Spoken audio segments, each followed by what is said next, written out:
Congratulations. దేనికి? సాయంత్రం సమాచారం ఫస్ట్ బులెటిన్ ఈ రోజే. వెళ్ళి రెడీ అవు. అవును, బాస్కి మ్యారేజ్ ఫిక్స్ అయిందంట. అయ్యో వెంకీ, రేపటి నుంచి ఉద్యోగం మానేసి పెళ్ళిళ్ళ పేర ఆఫీస్ ఏదైనా పెట్టుకో. నానా పనులు చేసి చిచ్చి.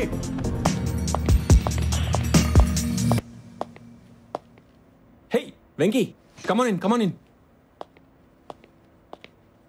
You know, I'm the happiest man under the sun today. అవును, ఇప్పుడు వచ్చేవేంటి? నేను బయటికి వెళ్ళాలి, నాకు ఒక ఇంపార్టెంట్ ఎంగేజ్మెంట్ ఉంది. ఎంగేజ్మెంటా? శిరీష్తో చిన్న షాపింగ్, ఎంగేజ్మెంట్, మై ఎంగేజ్మెంట్. రేపే శిరీష్కి నాకు నిస్తార్థం.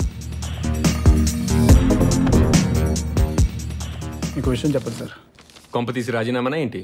అవును సార్.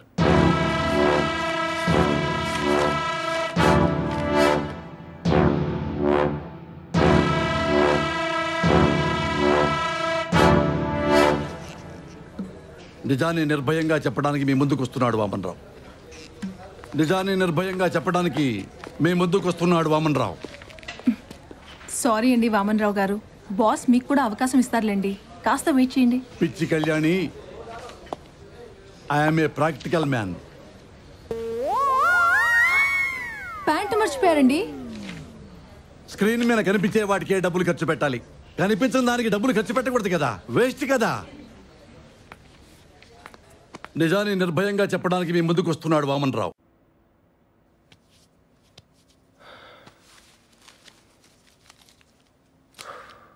సో మీరు ప్రేమించిన శిరీషే నా ప్రభావతి సార్. వెంకీ, నీ స్పీడ్కి నీకు ఏ అమ్మాయినా దొరుకుతుంది. నా అనుమానం నీకు చాలా మంది గర్ల్ ఫ్రెండ్స్ ఉంటారు. నువ్వు శిరీషన్ చేసుకుంటాను కానీ నీ మాజీ ప్రైస్లు అందరూ మానవహారం చేశారనుకో, మహాత్మా గాంధీ రోడ్ సరిపోదు. నా మాట విను, శిరీషన్ నాకు వదిలే. లేదు సార్, నేను జీవితంలో ఇష్టపడ్డ ఒక్కగానో ఒక అమ్మాయి Prabhavati. Venky, this is my order. శిరీషన్ నాకు వదలలేదనుకో, నీ ఉద్యోగం పీకేస్తా. నేను రాజీనామా చేశాక మీరు పీకాల్సిన అవసరం రాదు సార్. 3 ఏళ్ల క్రితం గుర్తుందా, కాలేజ్ యానివర్సరీ ఫంక్షన్లో యాంకరింగ్ బాగా చేసేవని నిన్ను తెచ్చి ఇక్కడ కూర్చోబెట్టాను. నీ కళ నిజం చేసుకునే అవకాశం ఇచ్చాను. కృతజ్ఞుడా. అసలు విశ్వాసం అంటే ఏంటో తెలుసా? అయినా నువ్వు నాకు హెల్ప్ చేసావని తప్ప నువ్వంటే నాకు ఎప్పుడు చిరాకే. ఆఫీస్లో ఆడవాళ్ళతో కబుర్లు, సీనియర్లతో అగౌరవంగా మాట్లాడడం, జీతానికి మాత్రం టైంకి రెడీ. ఫీలింగ్స్ ఎక్స్ప్రెస్ చేయడం రాదుంటేనే నా మీద ద్వేషం బాగానే ఎక్స్ప్రెస్ చేశారు సార్. నువ్వంటే నాకంత ద్వేషం, ఆ ద్వేషమే నన్ను మాట్లాడించింది. నిజంగా మీరు ప్రభావతిని ప్రేమించుంటే ఆ ప్రేమ కూడా మీతో ఇలాగే మాట్లాడించేది. కానీ మీరు ప్రేమను ఎక్స్ప్రెస్ చేయలేరు, ఎందుకంటే మీరు ప్రేమించలేరు కాబట్టి. నేను చేస్తాను. ఇప్పుడు వెళ్ళి ప్రభావతికి నా ప్రేమను ఎక్స్ప్రెస్ చేస్తాను. నాకు ఈ సాయంత్రాలు వద్దు, ఆ సమాచారాలు వద్దు, ప్రతి నెల 15 రోజులు లేట్గా వచ్చే మీ జీతం వద్దు. నన్ను వదిలేండి సార్, నా జీవితం ఏదో నేను చూసుకుంటా. సార్, 4 ఏళ్ల క్రితం ప్రభావతి ఇష్టపడింది నన్ను. మరి 4 ఏళ్ళ తర్వాత? 4 ఏళ్ల తర్వాత కూడా ప్రభావతి ఇష్టపడింది మీలో చూసింది నన్నే. How sad. కానీ శిరీష్ పెళ్లి చేసుకోబోయేది మాత్రం నాలో చూసింది నన్నే. నేను చేసుకునేవనుగా, వెంటనే వెళ్ళి ప్రభావతికి నిజం చెప్పేస్తా.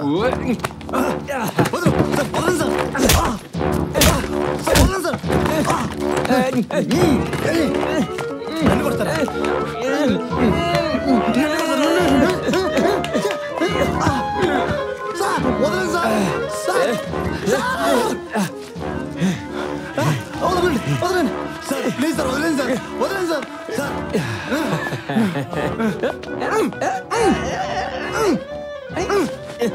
వదిలేండి సార్. సార్ సార్, మీరు నన్ను కొట్టినా చంపినా ప్రభావతి మాత్రం నాదే. ఏంటి ప్రభావతి నీదా?